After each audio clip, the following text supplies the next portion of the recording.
সোনারপুরে ডাকাতদের গুলিতে আহত হয়েছেন এক পথচারী মহিলা। তার নাম পূজা দে, 24 বছর বয়স। 1 বছর আগে তার বিয়ে হয়েছে। আত্মীয়ের সঙ্গে চৈত্রশালের বাজার করতে গিয়েছিলেন, আর তখনই তার ডান পায়ে গুলি লাগে। পরিবারের অভিযোগ, গুলিবিদ্ধ পূজাকে কেপিসি হাসপাতালে নিয়ে গেলে তারা ভর্তি নিতে চায়নি। তারপর এসএসকেএমেও হাজারো টাল বাহানা।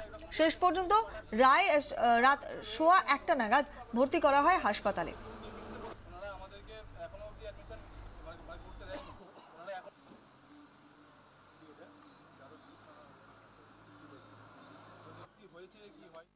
নাম পূজা দে। ও গিয়েছিল বাজারে মার্কেটিং করতে। তো হঠাৎই ওখানে কিছু দুষ্কৃতীরা হামলা করার দোকানে, সোনার দোকানে কিছু হয়েছে। হওয়ার ফলে ওখানে গুলি চলেছে। সেই গুলিটা ওখানে ওর পায়ে লেগেছে। তো আমরা হঠাৎ করে ফোন পাওয়াতে অন্যজনের কাছ থেকে ফোন পেয়েছি বাজার থেকে। কেপিসিতে ওরা বলছে আজকে হবে না, কালকে হবে কি বলতে পারছি না। ডাক্তার আসবে, ওনার সঙ্গে অ্যাপয়েন্টমেন্ট হবে, কখন হবে কিছু বলতে পারছি না। তারপরে ওনার সঙ্গে কথা বলে আমরা ফেলে রাখতে চাইলাম না। তারপরে ওকে নিয়ে চলে আসলাম এখানে।